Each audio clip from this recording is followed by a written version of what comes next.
Hi ಎಲ್ಲೋ ನಮಸ್ಕಾರ. ನಾನು ನಿಮ್ಮ ಪ್ರೀತಿಯ ಸುನೀತಾ ಪವನ್. ಎಲ್ಲರೂ ಹೇಗಿದ್ದೀರಾ? ಅಯ್ಯೋ ಎಲ್ಲರೂ ಚೆನ್ನಾಗಿದ್ದೀರಾ ಅಂತ ಅಂದ್ಕೊಂಡು ಇವತ್ತಿನ ಆಸೆ ಸೀರಿಯಲ್ ಸಂಚಿಕೆನ ಸ್ಟಾರ್ಟ್ ಮಾಡೋಣ. ಅದಕ್ಕೂ ಮುಂಚೆ ನನ್ನ ಚಾನಲ್ನ ಯಾರೆಲ್ಲ ಸಬ್ಸ್ಕ್ರೈಬ್ ಮಾಡ್ಕೊಂಡಿಲ್ವೋ ಪ್ಲೀಸ್ ಸಬ್ಸ್ಕ್ರೈಬ್ ಮಾಡಿಕೊಂಡು ಹಾಗೆ ಸಪೋರ್ಟ್ ಕೂಡ ಮಾಡಿ. ಬನ್ನಿ ಈಗ ಸ್ಟಾರ್ಟ್ ಮಾಡೋಣ. ಇಲ್ಲಿ ಮೀನಾ ಸೂರ್ಯ ಇಬ್ಬರು ಅಡುಗೆ ಮನೇಲಿ ಇರ್ತಾರೆ. ಅಂದರೆ ಮೀನಾಗೆ ಯಾವಾಗಲೂ ಅಡುಗೆ ಕೆಲಸನೇ ಇರುತ್ತಲ್ವ, ಅಡುಗೆ ಮಾಡೋಕ್ಕೆ ಹೇಳಿರ್ತಾರೆ ಎಲ್ರಿಗೂ. ಅದಕ್ಕೆ ಅಡುಗೆ ಮಾಡ್ತಾ ಇರ್ತಾಳೆ.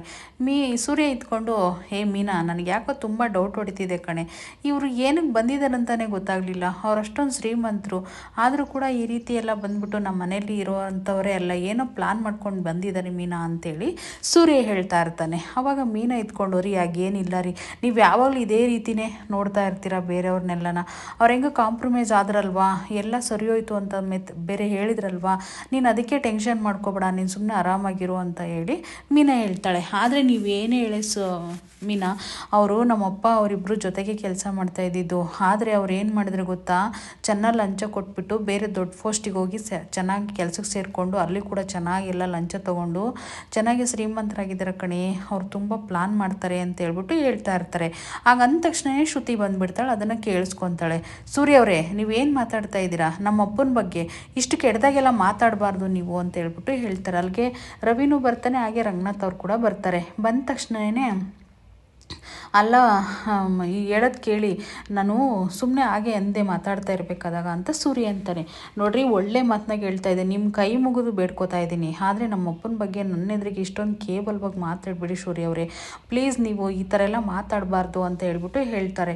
ಅಲ್ಲಿ ರವಿ ಇದ್ಕೊಂಡು, ಶ್ರುತಿ ಅವನು ಯಾವಾಗಲೂ ಹಂಗೆ ಅಲ್ವೇನೆ ತಮಾಷೆ ಮಾಡ್ತಲೇ ಇರ್ತಾನೆ, ಅದಕ್ಕೆಲ್ಲ ನೀನು ಸೀರಿಯಸ್ ಮಾಡ್ಕೋಬೇಡ ಅಂತೇಳಿ ರವಿ ಹೇಳ್ತಾನೆ. ರಂಗನಾಥ್ ಅವ್ರು ಕೂಡ ಅಷ್ಟೇ, ನೀನು ಹೋಗಮ್ಮ, ನಿಮ್ಮಪ್ಪ ನಿಮ್ಮಮ್ಮ ಬಂದಿದ್ದಾರಲ್ವಾ, ಅವ್ರು ಹೇಗಿದ್ದಾರೆ ಏನೆಲ್ಲ ಅಂತ ವಿಚಾರಿಸೋಗು, ನಾನಿಲ್ಲಿ ನಾನು ಮಾತಾಡ್ತೀನಿ ಹೋಗ್ತಾಯಿ, ನೀನು ತಲೆ ಕೆಡ್ಸ್ಕೊಬೇಡ ಹೋಗಮ್ಮ ಅಂತ ಹೇಳ್ಬಿಟ್ಟು ರಂಗನಾಥ್ ಅವ್ರು ಹೇಳ್ತಾರೆ. ಸರಿ ಮವ ಆಯಿತು ಅಂತ ಹೇಳ್ಬಿಟ್ಟು ಅಲ್ಲಿ ನಿಂತ್ಕೊಳ್ಳೋದೇ ಇಲ್ಲ ಪಾಪ ಶ್ರುತಿ, ಹಾಗೆ ರವಿ ಕೂಡ ಅವ್ರು ಹೊರಟೋಗ್ತಾರೆ. ಆದರೆ ಸೂರ್ಯನಿಗೆ ಮಾತ್ರ ಇಲ್ಲಿ ಬುದ್ಧಿ ಹೇಳ್ತಾ ಇರ್ತಾರೆ, ಪುರಾಣದ ಕಥೆಗಳನ್ನೆಲ್ಲ ಹೇಳ್ತಾರೆ, ಆಗ ನಡೀತು ಈಗ ನಡೀತು ಅಂತೇಳಿ ಪುರಾಣದ್ದು ಕಥೆನ ಹೇಳ್ತಾರೆ. ಕತೆ ಹೇಳಿದ ತಕ್ಷಣವೇ ಎಲ್ರಿಗೂ ಅರ್ಥ ಆಯಿತು ಅಂತ ಅಂದ್ಕೊಳ್ತೀನಿ ಅಂತ ಹೇಳ್ಬಿಟ್ಟು ಹೇಳಿ ಅವರು ಕೂಡ ಮುಂದಕ್ಕೆ ಹೊರಟೋಗ್ತಾರೆ. ಏಯ್, ನಿನಗೆ ಅರ್ಥ ಆಯ್ತೇನೋ ಪೆದ್ಮುಂಡಿದೆ ಅಂತ ಹೇಳ್ಬಿಟ್ಟು ಸೂರ್ಯನ ಕೇಳ್ತಾರೆ.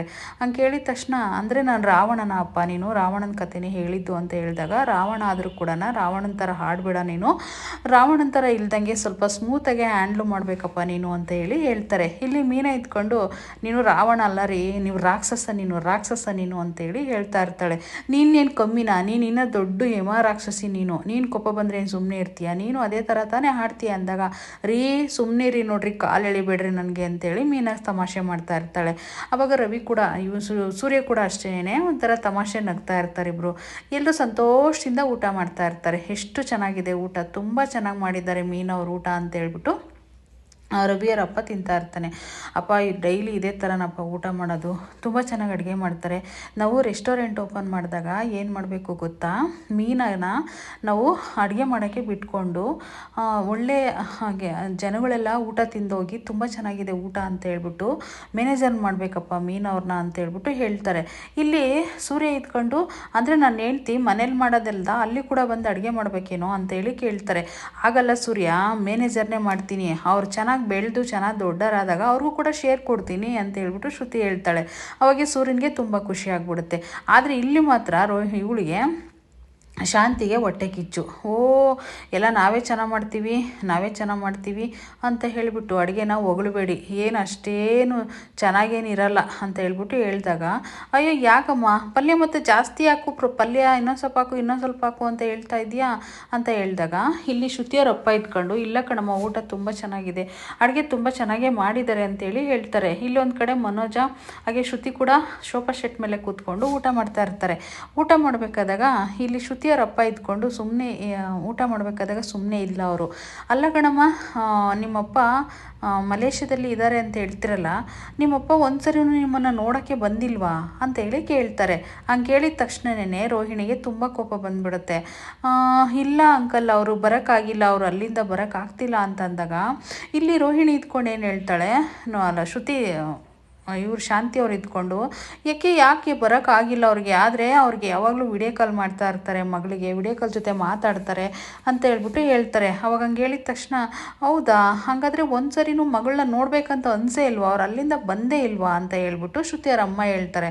ಅವಾಗ ಇಲ್ಲಿ ಮನೋಜ್ಗೂ ಹಾಗೆಯೇ ರೋಹಿಣಿಗೆ ತುಂಬ ಫೀಲ್ ಆಗುತ್ತೆ. ತಿರ್ಗಾ ಶಾಂತಿ ಇದ್ಕೊಂಡು ಅಯ್ಯೋ ಡೈಲಿ ವಿಡಿಯೋ ಕಾಲಲ್ಲಿ ಮಾಡ್ತಾರೆ, ರೋಹಿಣಿ ಈಗ ಕೂಡ ವಿಡಿಯೋ ಕಾಲ್ ಮಾಡಿ ಇವ್ರನ್ನ ಪರಿಚಯ ಮಾಡಿಸು ನೀನು ಒಂದ್ಸರಿ ಅಂತ ಹೇಳಿದ ತಕ್ಷಣ ನನಗೆ ಊಟ ಸಾಕು ಅಂತ ಹೇಳ್ಬಿಟ್ಟು ಅವಳಿಗೆ ತುಂಬ ಫೀಲ್ ಆಗಿಬಿಡುತ್ತೆ. ಸುಳ್ಳಪ್ಪನ್ನ ಸೃಷ್ಟಿ ಮಾಡಿ ಸುಮ್ಮನೆ ವಿಡಿಯೋ ಕಾಲಲ್ಲಿ ಇರ್ತೀವಿ ಅಂತ ಹೇಳಿರ್ತಾಳಲ್ವ, ಹಾಗಾಗಿ ನನಗೆ ಊಟ ಸಾಕು ಅಂತ ಹೇಳ್ಬಿಟ್ಟು ಅಲ್ಲೇ ಕೈ ತೊಳ್ಕೊಂಡು ಒಳಗಡೆ ಎದ್ದೋಗ್ಬಿಡ್ತಾಳೆ. ಆವಾಗ ಮನೋಜ್ ಇದ್ಕೊಂಡು ಇವಳಿಗೇನಾಯ್ತು ಹಿಂಗೆ ಎದ್ದೋಗ್ತಾ ಇದ್ದಾಳೆ ಊಟ ಬಿಟ್ಬಿಟ್ಟು ಅಂತ ತುಂಬ ಫೀಲ್ ಆಗುತ್ತೆ. ಶಾಂತಿ ಕೂಡ ಅಷ್ಟೇ, ನೋಡಮ್ಮ ನೀನು ನಾಳೆ ವಿಡಿಯೋ ಕಾಲ್ ಮಾಡಿಬಿಟ್ಟು ನಿಮ್ಮ ಅಪ್ಪನ ಹತ್ರ ಇವರೆಲ್ಲರನ್ನೂ ಪರಿಚಯ ಮಾಡಿಸ್ಬಿಡುತ್ತೆ ಅಂತ ಹೇಳ್ಬಿಟ್ಟು ಶಾಂತಿ ಕೂಡ ರೋಹಿಣಿಗೆ ಆರ್ಡ್ರ್ ಮಾಡ್ತಾಳೆ. ಹಂಗಂದ ತಕ್ಷಣ ಸರಿ ಆಯಿತು ಅಂಥೇಳಿ ಸಂತೋಷದಿಂದ ಎಲ್ಲರೂ ಊಟ ಮಾಡ್ತಾರೆ. ಸಂತೋಷದಿಂದ ಎಲ್ಲರೂ ಊಟ ಮಾಡಬೇಕಾದಾಗ ಮಾತ್ರ ರೋಹಿಣಿಗೆ ತುಂಬ ಬೇಜಾರಾಗಿರುತ್ತೆ. ಏಕೆಂದರೆ ಹಿಂಗೆ ಅಂದ್ರಲ್ಲ ಅಂತ ಹೇಳ್ಬಿಟ್ಟು ತುಂಬ ಬೇಜಾರಾಗಿರುತ್ತೆ. ಬೇಜಾರಾದ ತಕ್ಷಣವೇ ಇಲ್ಲಿ ಪೂಜೆ ಒಂದು ಕಡೆ ಬರ್ತಾ ಇರ್ತಾಳೆ. ಪೂಜೆ ಬರಬೇಕಾದಾಗ ರೋಹಿಣಿ ಫೋನ್ ಹಾಕ್ತಾಗ ಯಾಕೆ ಫೋನ್ ಹಾಕಿದ್ದು, ಏನೇ ವಿಷಯ ಮತ್ತೆ ಅಂದಾಗ ನೋಡೇ ಒಂದು ತೊಲಗ್ತು ಅನ್ನೋಷ್ಟರಲ್ಲಿ ಆ ಕಾಗೆ ಸುಬ್ಬ 2 ಲಕ್ಷ ದುಡ್ಡನ್ನ ಡಿಮ್ಯಾಂಡ್ ಮಾಡ್ದ. ಅವನು ಮಾತ್ರ ಮಾದೇಶ ಬಂದ್ಬಿಟ್ಟು ನನ್ನ ಸತ್ಯನೆಲ್ಲ ಹೇಳ್ತೀನಿ ಅಂತ ಬ್ಲ್ಯಾಕ್ ಮೇಲ್ ಮಾಡ್ದ. ಅವನ ಪ್ರಾಬ್ಲಮ್ ಎಲ್ಲ ಸಾಲ್ವ್ ಮಾಡೋಷ್ಟರಲ್ಲಿ ಇವಾಗ ಇನ್ನೊಂದು ಪ್ರಾಬ್ಲಮ್ ಸ್ಟಾರ್ಟು ಆಗಿದೆ ಕಣೆ. ಆ ಶ್ರುತಿ ಅವ್ರ ಅಪ್ಪ ಅಮ್ಮ ಬಂದಿರೋರು ಸುಮ್ಮನೆ ಬಿದ್ದು ಒಂದು 2-3 ದಿನ ಇದ್ದು ಹೋಗ್ಬೇಕಲ್ವಾ, ನನ್ನ ವಿಷಯಕ್ಕೆಲ್ಲ ಬಂದಿದ್ದಾರೆ. ನಿಮ್ಮಪ್ಪ ಎಲ್ಲಿದ್ದಾನೆ ವಿಡಿಯೋ ಕಾಲ್ ಮಾಡು ಅಂತ ಹೇಳ್ತಾ ಇದ್ದಾರೆ. ನಮ್ಮ ಅತ್ತೆ ಇದ್ದಾರಲ್ಲ, ಇಷ್ಟು ದಿನ ನಮ್ಮ ಅತ್ತೆನೇ ಟಾರ್ಚರ್ ಕೊಡ್ತಾರೆ ಅಂತ ಅಂದ್ಕೊಂಡಿದ್ದೆ, ಆದರೆ ಶ್ರುತಿ ಅವ್ರ ಅಪ್ಪ ಅಮ್ಮನೂ ಸೇರ್ಕೊಂಡಿದ್ದಾರೆ ಅದರಲ್ಲಿ. ವಿಡಿಯೋ ಕಾಲ್ ಮಾಡಬೇಕಂತೆ, ನಮ್ಮ ಅಪ್ಪನ ಜೊತೆ ಮಾತಾಡಬೇಕಂತೆ ಅಂದಾಗ ಇಲ್ಲಿ ಪೂಜೆ ಇದ್ಕೊಂಡು ನೋಡೇ ಇದೆಲ್ಲ ಟೆನ್ಷನ್ ಮಾಡೋಕ್ಕಿಂತ ಮುಂಚೆ ನೀನು ಮೊದಲೇ ಈ ಸತ್ಯಗಳಲ್ಲಿ ಹೇಳಿದರೆ ಈ ಪ್ರಾಬ್ಲಮ್ ಇವತ್ತು ಇರ್ತಿರ್ಲಿಲ್ಲ ಅಂತ ಹೇಳ್ಬಿಟ್ಟು ಹೇಳ್ತಾರೆ. ಹಾಗಂದಾಗ ಇಲ್ಲಿ ರೋಹಿಣಿ ಇದ್ಕೊಂಡು ನಾನು ಆ ಸತ್ಯಗಳೆಲ್ಲ ಹೇಳಿದರೆ ಇವತ್ತು ನಾನು ಇಲ್ಲಿ ನಿಂತ್ಕೊಂಡು ಫೋನಲ್ಲಿ ಮಾತಾಡ್ತಾ ಇರಲಿ ಮನೆ ಸೊಸೆಯಾಗಿ ಅಂತ ಹೇಳ್ಬಿಟ್ಟು ಇವಳು ಹೇಳ್ತಾಳೆ. ಮತ್ತು ಹೇಗೆ ಫೇಸ್ ಮಾಡ್ತೀಯ ಇದನ್ನೆಲ್ಲ ಅಂದಾಗ ಅಯ್ಯೋ ನನಗೆ ಗೊತ್ತಿದೆ ಕಡೆ ಹೇಗೆ ಫೇಸ್ ಮಾಡಬೇಕಂತ, ಆ ಶ್ರುತಿಯರ ಅಪ್ಪ ಅಮ್ಮನೇನು ಅವರೆಲ್ಲರನ್ನೂ ಮೀರ್ಸಂತ ಯೋಚನೆ ಮಾಡಿ ಏನಾದರೂ ಒಂದು ನಿರ್ಧಾರಕ್ಕೆ ಬರ್ತೀನಿ, ಅಷ್ಟರಲ್ಲಿ ನಾನು ನೋಡಿ ಏನು ಬುದ್ಧಿ ಕಲಿಸ್ತೀನಿ ಅಂತ ಹೇಳ್ತಾಳೆ. ಪೂಜೆ ಇದ್ಕೊಂಡು ಅವರಿಬ್ಬರನ್ನ ಮನೆಯಿಂದ ಹೊರಗಡೆ ಹಾಕ್ಬಿಡು ಅಂತ ಹೇಳ್ತಾಳೆ. ನೋಡ್ತೀನಿ ಹೊರಗಡೆ ಹಾಕೋದು ಇಲ್ಲ ಅಂತಂದರೆ ಅವ್ರನ್ನ ನಾನೇ ಮನೆ ಬಿಟ್ಟು ಆಚೆ ಹೋಗೋದು ಒಂದು ಯೋಚನೆ ಮಾಡ್ತೀನಿ ಅಂತ ಹೇಳ್ಬಿಟ್ಟು ಯೋಚನೆ ಮಾಡ್ತಾ ಇರ್ತಾಳೆ. ಇಲ್ಲಿ ಒಂದು ಕಡೆ ತುಂಬ ಸಂತೋಷದಿಂದ ಇವರೆಲ್ಲ ಊಟ ಮಾಡಿ ಎಲೆ ಅಡಿಕೆ ಹಾಕ್ಕೊಂಡು ಕೂತಿರ್ಬೇಕಾದಾಗ ತುಂಬ ಖುಷಿಯಿಂದ ಎಲ್ಲರೂ ಸಖತ್ತು ನಗ್ತಾ ಇರ್ತಾರೆ. ಶ್ರುತಿ, ಮೀನಾ, ಹಾಗೆಯೇ ಶ್ರುತಿಯರ ಅಪ್ಪ ಅಮ್ಮ, ರವಿ ಎಲ್ಲರೂ ತುಂಬ ಚೆನ್ನಾಗಿ ಸಂತೋಷದಿಂದ ಎಲೆ ಅಡಿಕೆ ಹಾಕ್ಕೊಂಡು ನಗ್ತಾ ಇರ್ತಾರೆ. ಆದರೆ ಸೂರ್ಯನಿಗೆ ಮಾತ್ರ ತುಂಬ ಸುಮ್ಮನೆ ಸೈಲೆಂಟಾಗಿ ನಿಂತಿರ್ತಾನೆ. ಆಯಿತು ಇನ್ನು ಮಲ್ಕೊಳ್ಳೋ ವ್ಯವಸ್ಥೆ ಮಾಡಿ ಅಂತ ಅಂದಾಗ ಎಲ್ಲಿ ಮನಿಕೊಳ್ಳೋದು ಅಂತ ಹೇಳಿ ಯೋಚನೆ ಮಾಡ್ತಾ ಇರ್ತಾರೆ. ಯಾಕಂದರೆ ರೂಮ್ ಎಕ್ಸ್ಟ್ರಾ ಇರಲ್ಲ ಅವ್ರ ಮನೇಲಿ. ಸೂರ್ಯನ ಮಾತ್ರ ಅವಾಗ ಒಂಥರ ಫೀಲ್ ಆಗ್ತಾ ಇರುತ್ತೆ, ಇವ್ರು ನಮ್ಮ ಬುಡಕ್ಕೆ ಬರ್ತಾರೆ ಅಂತ ಹೇಳ್ಬಿಟ್ಟು. ಆವಾಗ ಇಲ್ಲಿ ರಂಗನಾಥ್ ಅವ್ರು ಇದ್ಕೊಂಡು ನಿಮ್ಮಪ್ಪ ಅಮ್ಮ ಎಲ್ಲಿ ಮಲ್ಕೋತಾರಮ್ಮ ಅಂತೇಳಿ ಶ್ರುತಿನ ಕೇಳ್ತಾರೆ. ಅಮ್ಮಮ್ಮ ನಮ್ಮ ರೂಮಲ್ಲೇ ಮಲ್ಸ್ಕೋತೀನಿ ಅವ್ರನ್ನ ಅಂತ ಹೇಳ್ಬಿಟ್ಟು ಶ್ರುತಿ ಕರ್ಕೊಂಡು ಹೋಗ್ತಾಳೆ. ಅಪ್ಪ ಬಾರಪ್ಪ ಮನಿಕೊಳಂತ್ರಿ ನಮ್ಮ ರೂಮಲ್ಲೇ ಅಂತ ಹೇಳ್ಬಿಟ್ಟು. ರವಿ ಮಾತ್ರ ಇಲ್ಲೇ ಕೂತಿರ್ಬೇಕಾದಾಗ ಮಗನೇ ನೀನು ಎಲ್ಲಿ ಮಲ್ಕೋತೀಯ ಅಂತ ಅಂದಾಗ ಅಪ್ಪ ನೀವು ಎದ್ದೇಳಿ ನಾನು ಇಲ್ಲೇ ಮಲ್ಕೋತೀನಿ ಅಂತೇಳಿ ಹೇಳ್ತಾರೆ. ಇವನು ಮನೋಜ್ ಅಂತೂ ನನ್ನ ರೂಮಲ್ಲಿ ಎಲ್ಲಿ ತಗ್ಲಾಕ್ಬಿಡ್ತಾರೆ ಅಂತೇಳಿ ಅಮ್ಮ ನನಗೆ ತುಂಬ ನಿದ್ದೆ ಬರ್ತಿದೆ ಅಮ್ಮ ನಾನು ಹೋಗ್ತಾ ಇದ್ದೀನಿ ಅಂತೇಳಿ ಅವನ ಪಡೆಗೆ ಅವನು ಕೂಡ ಹೊರಟೋಗ್ತಾನೆ. ಹೊರಟೋದ ತಕ್ಷಣ ರವಿ ಇದ್ಕೊಂಡು ನಾನು ಇಲ್ಲೇ ಮಲ್ಕೋತೀನಿ ಅಂತ ಹೇಳಿದಾಗ ರೋಹಿಣಿ ಇದ್ಕೊಂಡು ಶಾಂತಿ ಇದ್ಕೊಂಡು ಮಗನೇ ನೀನು ಮೈಕೈ ನೋವು ಬರಲ್ವೇನೋ, ನೀನು ಇಲ್ಲಿ ಹೆಂಗೋ ಮಲ್ಕೋತೀಯ, ಇಲ್ಲೇನು ಬೇಡ ಮೀನಾ ಅಂತ ಅಂದಾಗ ಅವನಿಗಾಲೇ ಗೊತ್ತಾಗ್ಬಿಡುತ್ತೆ ಸೂರ್ಯನಿಗೆ ನನ್ನ ಹಾಸಿಗೆ ಮೇಲೆ ಮಲ್ಕೋತಾರೆ ಅಂತ ಹೇಳ್ಬಿಟ್ಟು. ಹಂಗಂದ ತಕ್ಷಣ ಮೀನಾ ರವಿ ಅಲ್ಲಿ ಮಲ್ಕೋತಾನ ಕಣೆ, ನೀವು ಎಲ್ಲಾರ ಬೇರೆ ಕಡೆ ವ್ಯವಸ್ಥೆ ಮಾಡ್ಕೊಳ್ಳಿ ಅಂತ ಹೇಳಿದ ತಕ್ಷಣ ಸೂರ್ಯನಿಗೆ ತುಂಬ ಬೇಜಾರಾಗುತ್ತೆ. ನನಗೆ ಗೊತ್ತಿತ್ತು ಎಲ್ಲ ಅತ್ತಾಗಿತ್ತಾಗೆಲ್ಲ ಹೋಗಿ ನನ್ನ ಬುಡಕ್ಕೆ ಬರುತ್ತೆ ಅಂತ, ನಾವ್ಯಾಕೆ ಮಂಚನ ಬಿಟ್ಕೊಡ್ಬೇಕು, ಇದನ್ನು ನಾವು ತಂದಿರೋದು ಮಂಚ ನಾವೇ ಮಲ್ಕೋತೀವಿ ಅಂದಾಗ ಮೀನಾ ಇದ್ಕೊಂಡು ಸರಿ ರವಿ ನೀನು ಅಲ್ಲಿ ಮಲ್ಕೋ ರವಿ, ನಾವು ಮೇಲೆ ಹೋಗಿ ಪ್ಯಾಸೇಜಲ್ಲಿ ಮಲ್ಕೋತೀವಿ ಅಂತ ಹೇಳ್ಬಿಟ್ಟು ಪಾಪ ಮೀನಾ ಹೇಳ್ತಾಳೆ. ಹಾಗೆ ಹೇಳಿದ ತಕ್ಷಣ ಇಲ್ಲಿ ರವಿ ಇದ್ಕೊಂಡು ಅದಕ್ಕೆ ಬೇಡ ಅದಕ್ಕೆ ನಾನು ಇಲ್ಲೇ ಮಲ್ಕೋತೀನಿ, ನೀವು ಆರಾಮಾಗಿ ಮನ್ಕೊಳ್ಳಿ ಅತ್ತಿಗೆ ಅಂತ ಹೇಳ್ಬಿಟ್ಟು ಹೇಳ್ತಾನೆ. ಹಂಗೆ ಹೇಳಿ ಅಮ್ಮ ಯಾಕಮ್ಮ ಈ ರೀತಿ ಮಾಡ್ತೀಯ, ಅವ್ರ ಗಂಡ ಹೆಂಡ್ತಿಬ್ರು ನೀನು ಯಾಕಮ್ಮ ಈ ರೀತಿ ಎಲ್ಲ ಮಾಡ್ತೀಯ, ಅವ್ರಿಗೂ ಪಾಪ ಸುಸ್ತಾಗಲ್ವಾ ಕೆಳಗಡೆ ಮನ್ಕೊಳ್ಳೋಕ್ಕೆ, ನನಗೆ ಮಾತ್ರ ಸುಸ್ತಾಗುತ್ತೆ ಅಂತ ಯಾಕಮ್ಮ ಯೋಚನೆ ಮಾಡ್ತೀಯ ಅಂತ ಹೇಳ್ಬಿಟ್ಟು ರವಿ ಹೇಳ್ತಾ ಇರ್ತಾನೆ. ಆದರೆ ಮಗನೇ ನೀನು ಕೈಕಾಲೆಲ್ಲ ನೋವಾಗುತ್ತೆ ಮಗನೇ ಅಂತ ಅಂದಾಗ ಇಲ್ಲಿ ರಂಗನಾಥ್ ಇದ್ಕೊಂಡು ನೀನು ಎಲೆ ಅಡಿಕೆ ಹಾಕ್ಕೊಂಡಿದ್ದೀಯೇನೆ ಅಂತ ಹೇಳ್ತಾರೆ. ಅವಳು ನಾಲ್ಗೆ ತೆಗೆದ್ಬಿಟ್ಟು ಹ್ಞೂ ರೀ ಎಲೆ ಅಡಿಕೆ ಹಾಕ್ಕೊಂಡಿದ್ದೀನಿ ಅಂತೇಳಿ ಕೆಂಪಗಾಗಿದೆ ನೋಡಿ ಅಂತ ತೋರಿಸ್ತಾಳೆ. ಒಂದು ಸ್ವಲ್ಪ ಸುಣ್ಣನ ಇಟ್ಕ ಸರಿ ಹೋಗುತ್ತೆ, ಬಾಯೆಲ್ಲ ಉರಿದು ಸ್ವಲ್ಪ ನಿನ್ನ ಮನ್ಸು ಏನಾದ್ರು ಸರಿ ಹೋಗ್ಬೋದು ಅಂತ ರಂಗನಾಥ್ ಅವ್ರು ಹೇಳ್ತಾರೆ. ಹಂಗೆ ಹೇಳಿದ ತಕ್ಷಣ ಅವಳು ಇದ್ಕೊಂಡು ಒಂಥರ ಸಿಡುಮ್ ಅಂತ ಇರ್ತಾಳೆ. ತಿರುಗಿ ಇಲ್ಲಿ ರೋಹಿಣಿ ಮಾತ್ರ ತುಂಬ ಟೆನ್ಷನ್ ಆಗಿರುತ್ತೆ. ನನ್ನೇ ಓಡಿಸ್ಬೇಕು ಅಂದ್ಕೊಂಡಿದ್ರೆ ನಿಮ್ಮನ್ನು ಹೇಗೆ ಓಡಿಸ್ತೀನಿ ಅಂತ ನೋಡಿ ಅಂತ ಯೋಚನೆ ಮಾಡಬೇಕಾದಾಗ ಮನೋಜ್ ಬಂದ್ಬಿಟ್ಟು ಹಗ್ ಮಾಡ್ತಾನೆ. ಹಗ್ ಮಾಡಿಕೊಂಡು ರೋಹಿಣಿ ರೋಹಿಣಿ ರೋಹಿಣಿ ಅಂತ ಇರ್ತಾನೆ. ರೀ ಬಿಡ್ರಿ, ನಾನು ಒಳ್ಳೆ ಮತ್ತಾಗಿ ಹೇಳ್ತಾ ಇದ್ದೀನಿ, ಇವಾಗ ಬಿಟ್ಟರೆ ಸರಿ, ಇಲ್ಲಾಂದರೆ ನೋಡು ಯಾವಾಗಲೂ ನಮ್ಮ ಅಪ್ಪನಿಗೆ ವಿಡಿಯೋ ಕಾಲ್ ಮಾಡಿ ಅಂತ ಅಂತಾರೆ. ನಮ್ಮ ಅಪ್ಪ ಏನು ಮನೇಲಿದ್ದಾರೆ, ಅವರಿರೋ ಜೈಲಲ್ಲಿ, ನಾನು ಹೇಗೆ ವಿಡಿಯೋ ಕಾಲ್ ಮಾಡಿ ತೋರಿಸ್ಲಿ ಅಂತ ಹೇಳ್ಬಿಟ್ಟು ಕೋಪ ಬರುತ್ತೆ. ನಿಮ್ಮಮ್ಮ ಹಿಂಸೆ ಮಾಡ್ತಿದ್ಲು ಇಷ್ಟು ದಿನ, ಇವಾಗ ಇವ್ರು ಯಾರೋ ಬಂದ್ಬಿಟ್ಟು ನನ್ನ ಅಪ್ಪನ ಸುದ್ದಿ ಯಾಕೆ ಎತ್ಕೋಬೇಕು ಇಷ್ಟಕ್ಕೂ, ನಮ್ಮ ಅಪ್ಪನಿಗೆ ಎಲ್ಲಿ ವಿಡಿಯೋ ಕಾಲ್ ಮಾಡಿ ತೋರಿಸ್ಲಿ ಮನೋಜ ನಾನು ಅಂತ ಹೇಳ್ಬಿಟ್ಟು ಸಿಕ್ಕಾಬಟ್ಟೆ ಕೋಪ ಮಾಡ್ಕೋತಾಳೆ. ಮನೋಜ್ ಇದ್ಕೊಂಡು ಅಯ್ಯೋ ಇವಳೇನು ಇಡಮ್ ರಾಕ್ಷಸಿ ಥರ ಆಡ್ತಿದ್ದಾಳಲ್ಲ, ಇವಳ್ಯಾಕೆ ಹಿಂಗಾಡ್ತಾಳೆ ಚಾಮುಂಡೇಶ್ವರಿ ಥರ ಅಂತ ಹೇಳ್ಬಿಟ್ಟು ಅವ್ನ ತಲೆ ಕೆರ್ಕೊಂಡು ಅವ್ನ ಪಾಡಿಗೆ ಹೋಗಿ ಮನ್ಕೋತಾನೆ. ಮನೆಗೆ ಕೊಂಡ ತಕ್ಷಣ ರೋಹಿಣಿ ಅಂತ ಅಂದಾಗ, ನೋಡು ಮನೋಜ್ ಸುಮ್ಮನೆ ಮಲ್ಕೋ, ನನಗೆ ಕೋಪ ಬರೆಸ್ಬೇಡತ್ತೀರಿ, ಕೋಪ ಬಂತು ಅಂದರೆ ನಾನು ಸರಿರಲ್ಲ, ಮನೋಜ ಸುಮ್ಮನೆ ಮಲ್ಕೋ ಅಂದಾಗ, ಯಾಕೆ ರೋಹಿಣಿ ಹಿಂಗೆ ಆಡ್ತಾ ಇದೆಯಾ, ನನ್ನ ಮೇಲೆ ಯಾಕೆ ಹಿಂಗೆ ಆಡ್ತಾ ಇದೆಯಾ ಅಂತ ಹೇಳ್ಬಿಟ್ಟು ಮನೋಜ್ ಹೇಳ್ತಿರ್ತಾನೆ. ನನಗೆ ಕೋಪ ಬಂದರೆ ತಿರ್ಗಾ ಸರಿ ಇರಲ್ಲ, ಸುಮ್ಮನೆ ಮಲ್ಕೊಂಡ್ರೆ ಸರಿ ಅಂತಂದಾಗ, ಆಯಿತು ಮಲ್ಕೋಬ ಗುಡ್ ನೈಟ್ ಅಂತಂದಾಗ, ನೀನೇನು ಗುಡ್ ನೈಟ್ ಬೇಡ ಏನು ಬೇಡ ಸುಮ್ಮನೆ ಮಲ್ಕೋ ನೋಡು ಅಂತ ಹೇಳ್ಬಿಟ್ಟು ಕೋಪ ಮಾಡ್ಕೋತಾ ಇರ್ತಾಳೆ.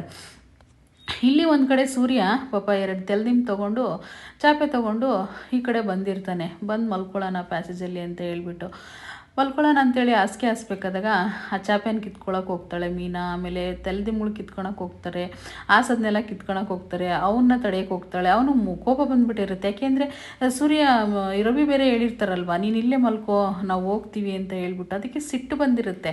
ಸಿಟ್ಟು ಬಂದಾಗ, ರೀ ಎಷ್ಟು ಚೆನ್ನಾಗಿದೆ ಗೊತ್ತಾ, ಇಲ್ಲಿ ಮೇಲೆ ಆಕಾಶಗಳನ್ನೆಲ್ಲ ನೋಡಿಕೊಂಡು ನೆಮ್ಮದಿ ಮಲ್ಕೋಬೋದು ಈ ಗಾಳಿ ಎಲ್ಲ ಕುಡ್ಕೊಂಡು, ಆದರೆ ನಾವು ಅಲ್ಲಿ ಒಳಗಡೆ ಮಲ್ಕೊಂಡ್ರಿ ಇದೆಲ್ಲ ನೋಡೋಕ್ಕಾಗುತ್ತಾ ರೀ ಅಂತೇಳಿ ಹೇಳ್ತಾಳೆ.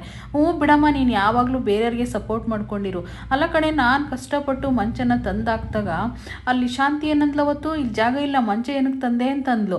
ಇವಾಗ ನಾನು ತಂದಿರೋ ಮಂಚ ನಾನೇ ಮಲ್ಕೊಳ್ಳೋಕೆ ಅಧಿಕಾರ ಇಲ್ವಾ, ಆದರೆ ಬೇರೆಯವ್ರಿಗೆ ಮಲ್ಕೋ ಅಂತ ಹೇಳ್ತಾಳೆ. ನನಗೆ ಎಷ್ಟು ಕೋಪ ಬರುತ್ತೆ ಗೊತ್ತಾ, ಯಾವಾಗಲೂ ನಮ್ಮ ಬುಡಕೆ ಬರ್ತಾ ಇರುತ್ತೆ. ಪ್ರತಿಯೊಂದು ವಿಷಯನೂ ಯಾವಾಗಲೂ ನಮ್ಮಿಬ್ಬರನ್ನೇ ಡಿಪೆಂಡ್ ಮಾಡ್ತಾರಲ್ಲ, ಯಾಕೆ ಈ ಮನೇಲಿ ನಮಗೇನು ಗೌರವನೇ ಇಲ್ವಾ, ನಮ್ಮ ಮನೇಲಿ ಬೆಲೆನೇ ಇಲ್ವಾ ಅಂತೇಳಿ ಹೇಳಿದಾಗ, ರೀ ಹಂಗೇನಿಲ್ಲ ರೀ, ಸುಮ್ಮನೆ ಮಲ್ಕೊಳ್ರಿ, ನೀವು ಸುಮ್ಮನೆ ಯಾಕೆ ಟೆನ್ಷನ್ ಮಾಡ್ಕೋತೀರಾ ಅಂತ ಅಂದಾಗ, ನೀನು ಯಾವಾಗಲೂ ಅವ್ರು ಸಪೋರ್ಟೇ ಮಾಡ್ತಾ ಇರ್ತೀಯಲ್ಲ ಮೀನಾ, ಯಾಕೆ ಈ ರೀತಿ ಎಲ್ಲ ಮಾಡ್ತೀಯ ನೀನು ಅಂತ ಹೇಳ್ತಾನೆ. ಹಂಗೆ ಹೇಳಿದಾಗ, ರೀ ಸುಮ್ಮನೆ ಮನ್ಕೊಳ್ರಿ ಸಮಾಧಾನಲಿದ್ದ, ನಾನು ಬೆಳಗಿಂದ ತುಂಬ ಕೆಲಸ ಮಾಡಿದ್ದೀನಿ ರೀ, ನಂಗೆ ತುಂಬ ಸುಸ್ತಾಗ್ತಿದೆ ಅಂದಾಗ, ಓಹೋ ನನಗೇನು ಸುಸ್ತಾಗಿಲ್ವಾ ಮೀನಾ ಅಂತ ಹೇಳ್ಬಿಟ್ಟು ಕೈ ಹಾಕ್ಕೊಂಡ್ರಿ, ನೀವು ತಮಾಷೆ ಮಾಡಿದ್ದು ಸಾಕು, ನನಗೆ ತುಂಬ ಸುಸ್ತಾಗ್ತಿದೆ, ನಾನು ಮಲ್ಕೋಬೇಕಪ್ಪ ಅಂತ ಹೇಳ್ಬಿಟ್ಟು ಹೇಳ್ತಾನೆ. ಹಂಗೆ ಹೇಳಿದಾಗ, ಅಲ್ಲ ಕಣೆ ನಿನಗೆ ಬೇಜಾರಾಗ್ತಿಲ್ವಾ ಈ ರೀತಿ ಎಲ್ಲ ಮಾಡಿದಾಗ ಮನೇಲಿ ಅಂತ ಹೇಳ್ಬಿಟ್ಟು ಸೂರ್ಯ ಹೇಳ್ತಾನೆ. ಯಾಕ್ರಿ ಬೇಜಾರು ಮಾಡ್ಕೋಬೇಕು, ಸುಮ್ಮನೆ ಬೇಜಾರು ಮಾಡ್ಕೋಬೇಡ, ಅತ್ತೆ ಪಾಪ ರವಿಗೆ ಏನೋ ಸಣ್ಣ ಮಗ ಅಂತ ಹೇಳಿದ್ದಾರೆ, ಮಲ್ಕೋತಾರೆ ಅಂತೆ, ಮಲ್ಕೊಳ್ಳಿ ಬಿಡ್ರಿ, ಯಾಕೆ ಬೇಜಾರು ಮಾಡ್ಕೊತೀರಾ ಅಂತೇಳಿ ಮೀನಾ ಹೇಳ್ತಾಳೆ. ಹಾಗೆ ಹೇಳಿದ ತಕ್ಷಣ ಸರಿ ಆಯ್ತಂತ ಅವನು ಕೂಡ ಮಲ್ಕೋತಾನೆ. ಮಲ್ಕೊಂಡ ತಕ್ಷಣನೇ ಆದರೆ ಇಲ್ಲಿ ಮಾತ್ರ ಇವಳು, ಅಪ್ಪ ಎ ಸಿ ಎಷ್ಟಿಡಬೇಕಪ್ಪ ಅಂಥೇಳಿ ಎ ಸಿ ನಟ್ ಎಲ್ಲ ಇಟ್ಬಿಟ್ಟು ಶ್ರುತಿ, ಅಪ್ಪ ನೀವು ಮಲ್ಕೊಳ್ಳಿ, ನಾನು ಹೊರಗಡೆ ಹೋಗಿ ನಾನು ರವಿ ಜೊತೆಗೆ ಮಲ್ಕೋತೀನಿ ಅಂತೇಳಿ ಹೇಳ್ತಾಳೆ. ಸರಿಯಮ್ಮ ಆಯಿತು ಅಂತ ಹೇಳ್ಬಿಟ್ಟು ಹೇಳ್ತಾನೆ ಅವರಪ್ಪ. ಆದರೆ ಅವ್ರ ಅಪ್ಪ ಅಮ್ಮ ಇಬ್ಬರು ಪ್ಲ್ಯಾನ್ ಮಾಡ್ತಾಯಿದ್ದಾರೆ.